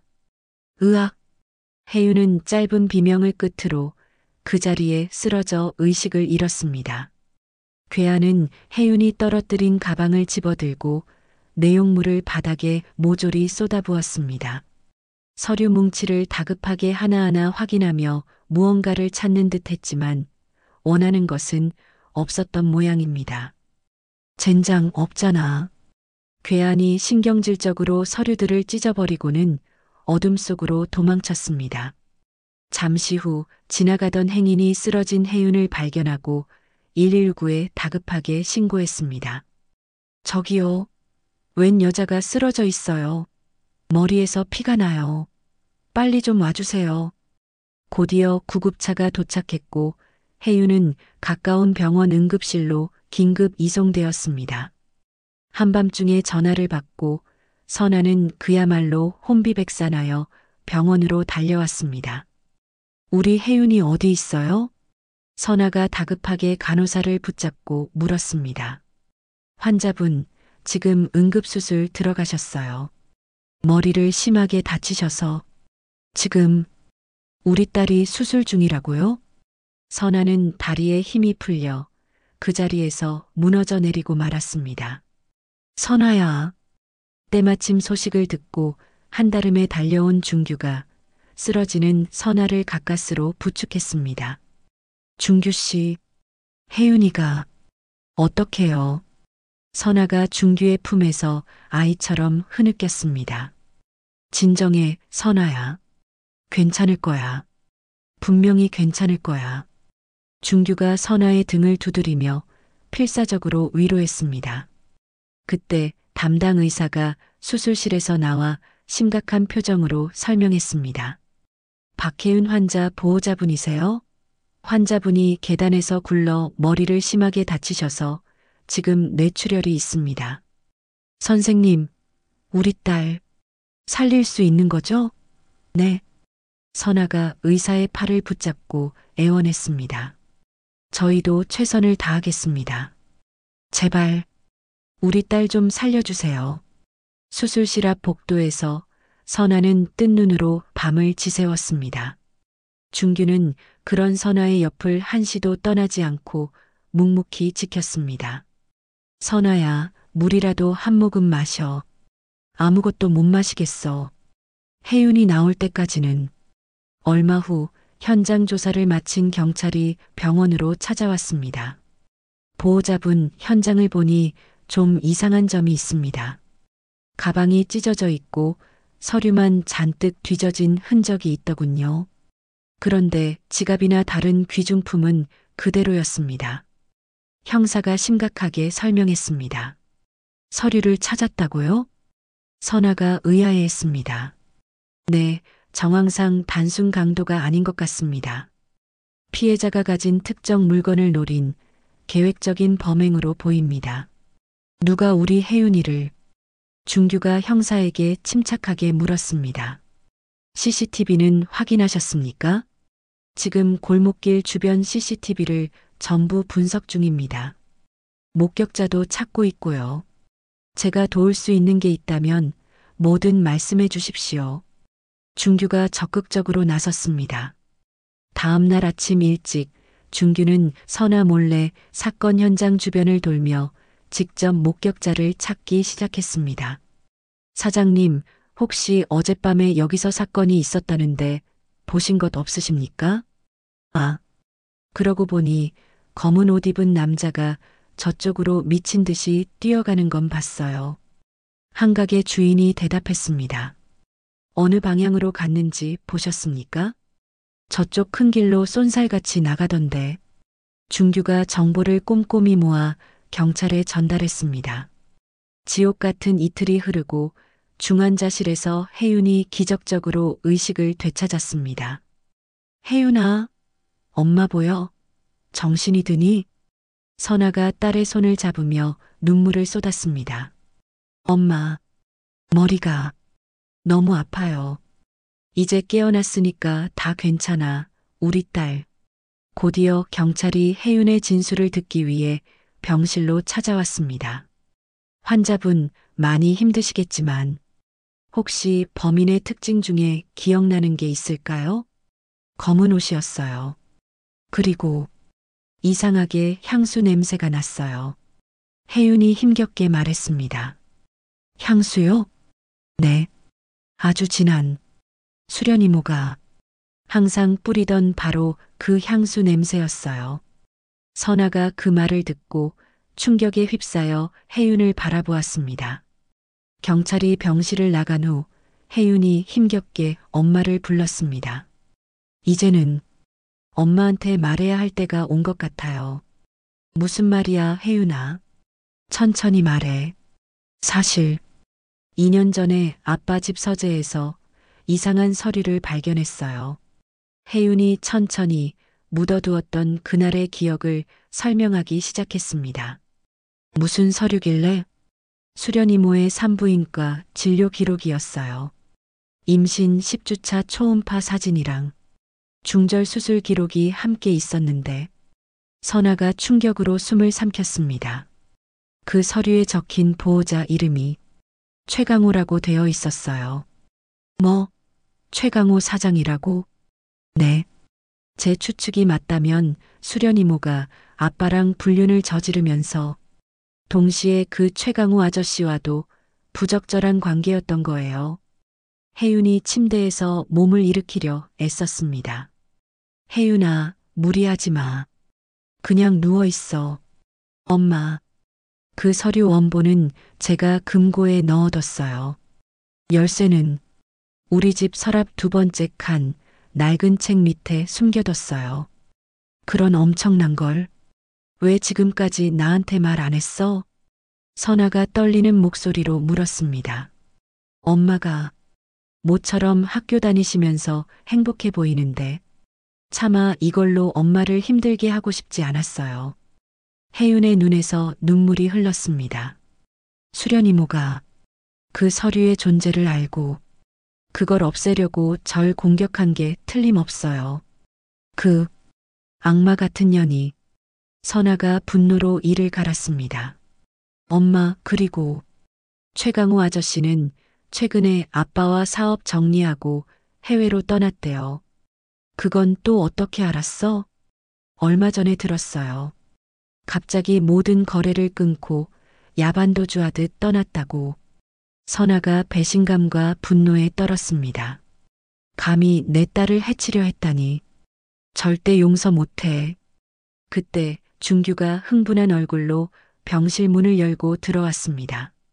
선아야, 사건 당일 오후에 수련 씨가 자주 가는 카페에서 웬 낯선 남자를 만난 게 CCTV에 찍혔어. 준규가 휴대폰으로 찍은 사진을 보여주었습니다. 이것 봐. 이 남자가 수련 씨한테 두툼한 봉투를 받아가는 장면이 정확히 찍혔어. 돈 봉투. 결국 돈을 주고 시켰다는 거네. 선아가 주먹을 꽉 쥐었습니다. 맞아. 그리고 이 남자가 그날 저녁부터 혜윤이 회사를 미행한 것도 확인됐어. 내가 전부 경찰에 넘겼어. 준규 씨, 정말 고마워요. 며칠 후 경찰로부터 용의자를 체포했다는 소식이 전해졌습니다. 범인이 전부 자백했습니다. 어떤 여자가 강남 여성병원 이름이 적힌 서류를 찾아오면 500만 원을 주겠다고 약속했답니다. 형사가 전화로 설명했습니다. 아직은 인상착의만 기억한다고 하는데 조만간 대질 조사를 할 예정입니다. 그때 사진을 보여줄 겁니다. 선아가 혜윤의 손을 꼭 잡았습니다. 혜윤아, 이제 모든 진실이 밝혀질 거야. 엄마, 지금 바로 그 서류 꺼내와야 해요. 알았어. 엄마가 당장 다녀올게. 선아는 곧장 혜윤이 알려준 대로 금고를 열었고 그 안에는 파란색 서류 봉투가 그대로 있었습니다. 그래. 이제 이걸로 모든 걸 끝낼 수 있어. 선아가 서류를 꺼내 들고 경찰서로 향하는 길에 수련이 달고 있던 브로치가 떠올랐습니다. 수련아, 감히 내 딸까지 건드려? 이제 네가 저지른 끔찍한 일의 대가를 치를 때야. 선아가 단호하게 마음을 다잡았습니다. 병실에서 혜윤은 엄마를 기다리며 생각했습니다. 이제 엄마가 당당하게 맞설 수 있을 거야. 더 이상 피해자가 아니라. 준규가 혜윤의 옆을 지키며 말했습니다. 혜윤아, 걱정 마. 내 엄마는 정말 강한 사람이야. 이제 정의가 실현될 거야. 고맙습니다, 아저씨. 늘 엄마 옆에 있어 주셔서요. 당연한 일이지. 30년 전부터 내 엄마는 나한테 아주 특별한 사람이었어. 준규가 따뜻하게 웃었습니다. 그 시각 수련은 집에서 안절부절 못하며 불안에 떨고 있었습니다. 왜 이렇게 연락이 없지? 서류는 찾은 거야, 만 거야? 수련이 초조하게 휴대폰만 바라보고 있었습니다. 그때 태욱이 심각한 표정으로 집에 들어오며 물었습니다. 수련아, 혜윤이가 다쳤대. 어머, 그래. 저런. 어떻게 하다가? 수련이 애써 놀란 척 연기했습니다. 강도를 만났다는데 좀 이상해. 강도가 다른 건 안 건드리고 서류만 찾았다더라. 한편 경찰서 조사실 체포된 용의자가 고개를 숙인 채 진술하고 있었습니다. 어떤 여자가 병원 이름이 적힌 서류 봉투만 찾아다 주면 500만 원을 주겠다고 형사가 날카롭게 물었습니다. 그 여자는 어떻게 알게 됐습니까?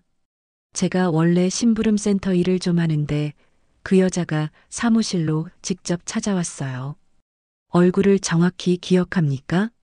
네, 아주 화려한 옷차림에다가 향수 냄새가 엄청 진한 50대 여자였어요. 형사가 수련의 사진을 책상 위로 툭 던지듯 보여주었습니다. 이 여자입니까? 네, 맞아요. 이 여자예요. 틀림없어요. 용의자의 휴대폰을 조사하자 오 여사라는 이름으로 저장된 수련과의 통화 기록이 쏟아져 나왔습니다. 범인 휴대폰에서 오수련 씨 번호가 확인됐습니다. 돈이 오간 계좌 추적도 이미 완료됐고요. 바로 다음 날 이른 아침 요란한 초인종 소리와 함께 경찰이 태욱의 집으로 들이닥쳤습니다. 오수련 씨 긴급 체포합니다. 뭐라고요? 이게 다 무슨 일이야? 당신들 미쳤어? 수련이 경악하며 소리쳤습니다. 무슨 일이냐고요? 박혜은 씨를 공격하도록 사람을 사주한 혐의입니다. 당신은 변호사를 선임할 수 있습니다. 난 모르는 일이야. 태욱 씨, 이게 도대체 무슨... 태욱이 넋이 나간 표정으로 그 자리에 서 있었습니다. 수련아, 정말 네가 한 짓이야? 아니야. 난 억울해. 난 절대 아니라고. 수련이 발악하며 부인했지만 경찰은 아랑곳하지 않고 수갑을 채웠습니다. 경찰서에 도착하자마자 형사는 선아가 제출한 서류 원본을 태욱의 눈앞에 펼쳐 보였습니다. 이게 바로 오수련 씨가 그토록 찾으려 했던 서류입니다. 박태욱 씨도 한번 보시죠. 이게 대체 뭐야? 태욱이 떨리는 손으로 서류를 읽어 내려갔습니다. 오수련 임신 10주. 보호자 최강호. 태욱의 얼굴이 하얗게 질렸습니다. 네, 정황상 오수련 씨가 박태욱 씨와 불륜 관계를 유지하면서 동시에 최강호 씨와도 부적절한 관계를 가졌던 것으로 보입니다. 태욱은 눈앞이 아득해지는 것을 느끼며 비틀거리다 의자에 주저앉았습니다. 이럴 수가. 나를 속이면서 최강호와. 조사실에서 수련과 대면한 태욱은 참을 수 없는 분노에 휩싸여 경로했습니다. 전부 거짓이었어? 나를 사랑한다는 말도 그 모든 게 다. 태욱 씨, 일단 내 말 좀 들어봐. 그건 뭐? 최강호 아이를 임신했다고? 그것도 나랑 만나면서. 태욱이 배신감에 책상을 내리쳤습니다. 미안해. 하지만 당신을 사랑한 건 그건 진짜였어. 이게 사랑이야? 날 아주 바보 등신으로 만들었구나. 태욱이 절규했습니다. 곧이어 수련의 집에 대한 압수수색이 진행되었고 충격적인 증거들이 계속해서 발견되었습니다. 최강호 씨와 은밀하게 주고받은 메시지들이 다량으로 나왔습니다. 형사가 증거물을 태욱에게 보여주었습니다. 이것 보시죠. 최강호 씨가 오수련 씨에게 매달 500만 원씩 꾸준히 보낸 금전거래 내역입니다.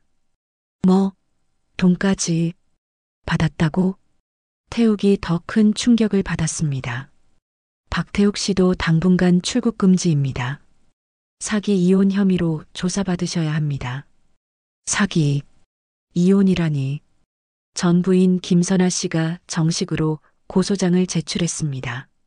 태욱은 그야말로 하늘이 무너지는 듯한 절망감을 느꼈습니다. 병원에서 혜윤은 엄마에게 소식을 전해 들었습니다. 엄마, 이제 정말 진실이 밝혀지고 있어.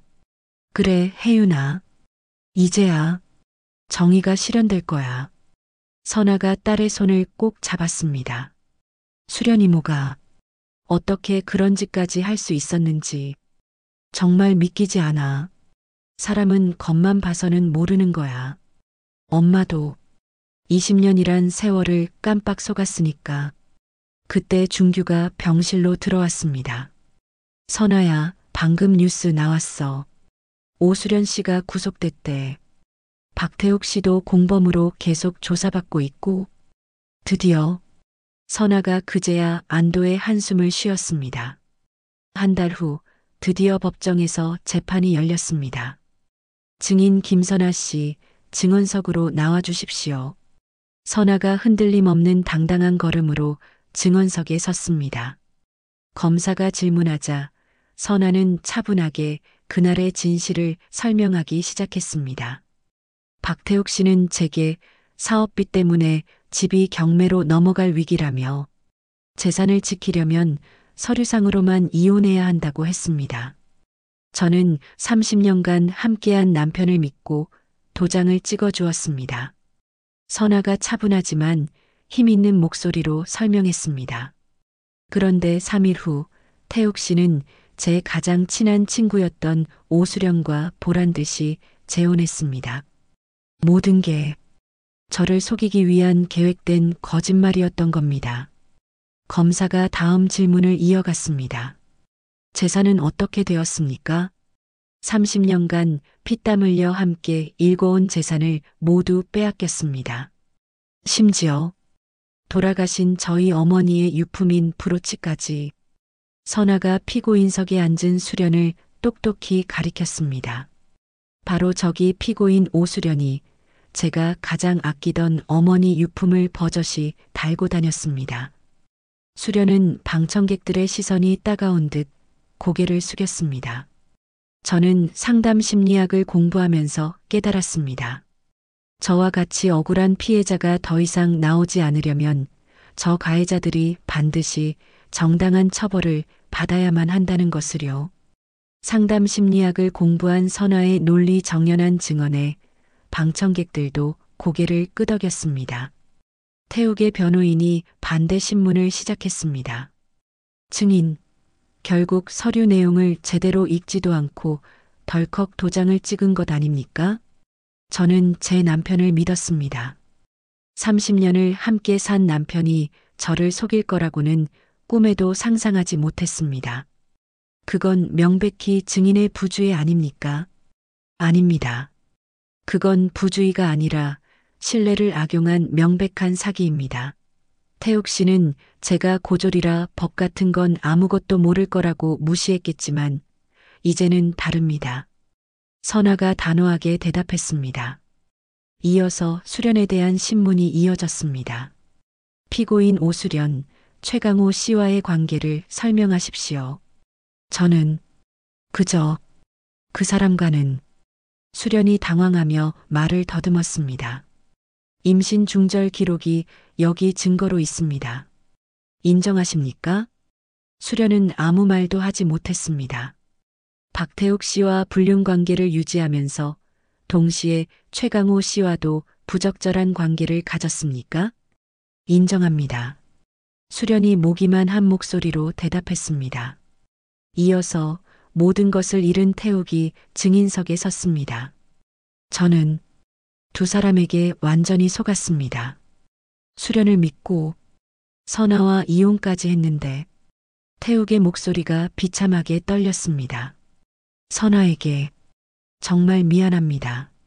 저 때문에 30년을 고생만 하다가 이런 끔찍한 배신까지 당했으니 드디어 판사가 판결을 내렸습니다. 피고인 오수련은 폭행교사 및 사기 혐의가 모두 인정되어 징역 3년을 선고한다. 피고인 박태욱은 사기 이혼 및 재산 은닉 혐의로 징역 1년 6개월에 집행유예 3년을 선고한다. 또한 두 피고인은 공동으로 김선아 씨에게 정당한 재산 분할과 위자료를 지급할 것을 명령한다. 선아는 그제야 참았던 눈물을 흘렸습니다. 법정을 나오며 교도관에게 이끌려가던 수련이 선아에게 다가왔습니다. 선아야, 정말 미안해. 이제 와서 미안하다고? 내 20년 우정과 내 인생을 통째로 짓밟아 놓고? 선아가 얼음장처럼 차갑게 말했습니다. 그리고 이 브로치는 이제 원래 주인인 내가 가져갈게.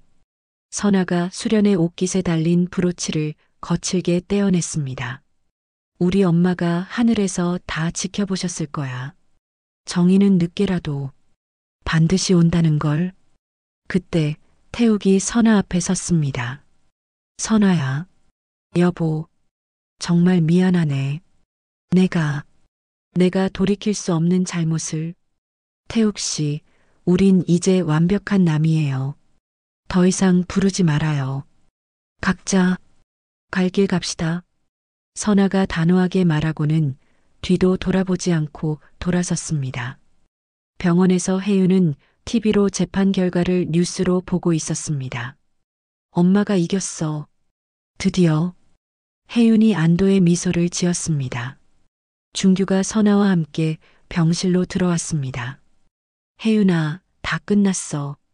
이제 우리 다 잊고 새로 시작하자.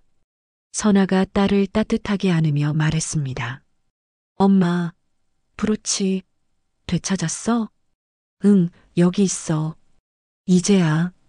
할머니 유품이 제자리로 돌아왔네. 선아가 소중하게 브로치를 보여주었습니다. 이제 정말 다 끝이야. 그 길고 길었던 악몽 같은 시간이. 준규가 선아의 어깨에 손을 가만히 올렸습니다. 선아야, 정말 수고했어. 너 정말 대단해. 준규 씨, 당신이 곁에 있어줘서 버틸 수 있었어. 세 사람은 서로를 바라보며 드디어 희망찬 미소를 지었습니다. 홀로 텅 빈 집으로 돌아온 태욱은 자신이 모든 것을 잃었다는 것을 그제야 실감하며 근처 병원으로 향했습니다. 의사 선생님, 제가 도저히 잠이 안 와요. 결국 태욱은 뒤늦은 후회와 함께 정신과 상담을 받기 시작했습니다. 3년 후 선아는 대학 졸업식장에서 당당하게 학사모를 쓰고 있었습니다. 상담심리학과 김선아. 이름이 호명되자 선아가 만감이 교차하는 표정으로 단상으로 올라갔습니다. 엄마, 여기 봐요. 웃어요. 혜윤이 카메라를 들고 환하게 웃으며 사진을 찍었습니다. 선아야, 정말 축하해. 최고다. 준규가 어느새 준비한 꽃다발을 들고 자기 일처럼 기뻐하며 웃고 있었습니다. 졸업장을 받아든 선아는 감격스러운 표정으로 객석에 앉은 두 사람을 바라보았습니다. 내가 해냈구나. 나도 드디어 대학 졸업을. 선아가 그 무엇보다 값진 졸업장을 소중하게 꼭 안았습니다. 2달 후 선아는 작은 건물 2층에 아담한 상담센터를 열었습니다. 새로운 시작 상담센터. 와, 엄마, 이름 정말 좋다. 혜윤이 반짝이는 새 간판을 보며 말했습니다. 엄마처럼 상처받은 여성들이 이곳에서 새롭게 시작할 수 있도록 돕고 싶어? 선아가 센터 안을 흐뭇하게 둘러보며 말했습니다. 엄마, 저도 대학원 졸업하면 무조건 여기서 같이 일할 거예요. 혜윤이 사회복지학 전공 책을 들어보이며 다짐했습니다. 그래, 꼭 우리 딸이랑 같이 하자. 선아가 대견한 듯 딸을 안았습니다. 개소식 날 아침, 선아는 거울 앞에서 정갈하게 옷매무새를 다듬고 브로치를 달았습니다. 엄마, 저 이제 시작해요. 하늘에서 꼭 지켜봐 주세요. 선아가 브로치를 가만히 쓰다듬으며 말했습니다. 오전 10시 작은 상담센터에 선아의 새 출발을 축하하는 사람들이 모였습니다. 안녕하세요. 새로운 시작 상담센터 원장 김선아입니다. 선아가 마이크를 잡고 차분하게 인사했습니다. 저는 30년간의 결혼 생활이 한순간에 거짓으로 끝나는 것을 경험했습니다. 믿었던 남편과 세상 둘도 없던 친구에게 동시에 배신당했죠. 사람들이 숙연한 표정으로 선아의 이야기에 귀를 기울였습니다. 절망의 가장 밑바닥에서 저는 선택해야 했습니다. 이대로 무너지느냐 아니면 다시 일어서느냐를.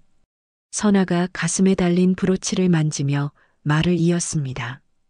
이 브로치는 돌아가신 저의 어머니 유품입니다. 저들의 손에 빼앗겼다가 기어이 되찾았죠. 마치 제 인생처럼요. 저는 늦은 나이에 대학에 들어가 상담 심리학을 공부했습니다. 저처럼 아파하는 사람들을 돕고 싶다는 일념 하나뿐이었습니다. 준규가 객석 맨 뒤에서 그 누구보다 따뜻한 눈빛으로 선아를 바라보고 있었습니다. 이제 이곳에서 상처받은 분들과 손을 잡고 그 치유의 길을 함께 걷고자 합니다. 누구나 다시 시작할 수 있습니다. 나이도 처한 상황도 결코 중요하지 않습니다. 선아의 진심이 담긴 말에 여기저기서 뜨거운 박수가 쏟아졌습니다. 저를 믿고 이곳을 찾아주시는 모든 분들께 제가 겪은 경험과 배운 지식을 아낌없이 나누겠습니다. 감사합니다.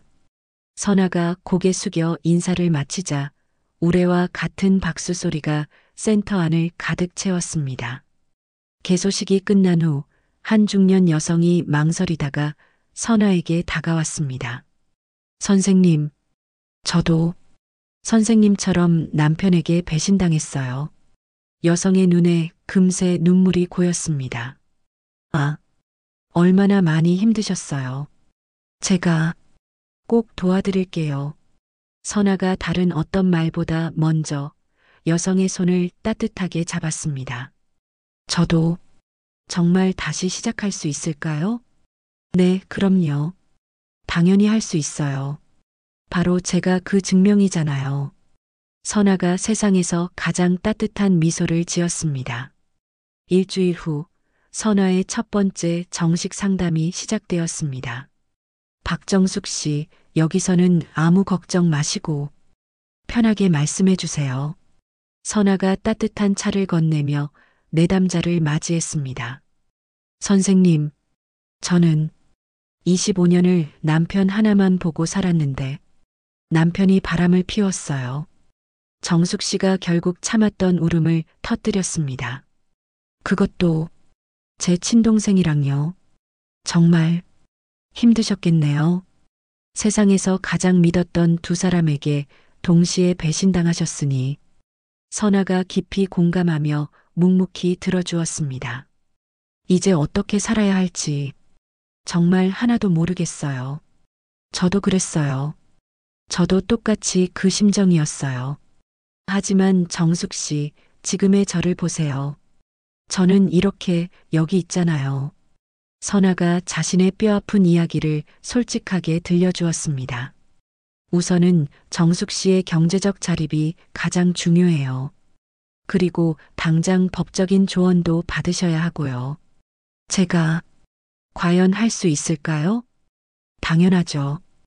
혼자 하시라는 게 아니에요. 제가 하나부터 열까지 단계별로 다 도와드릴게요. 선아가 구체적이고 현실적인 계획을 제시했습니다. 상담이 끝난 후 정숙 씨가 한결 편안해진 얼굴로 일어서며 말했습니다. 선생님, 오늘 정말 감사해요. 선생님 말씀 들으니까 저도 살 수 있겠다는 희망이 생겼어요. 언제든 힘드시면 오세요. 우리가 함께 이겨내요.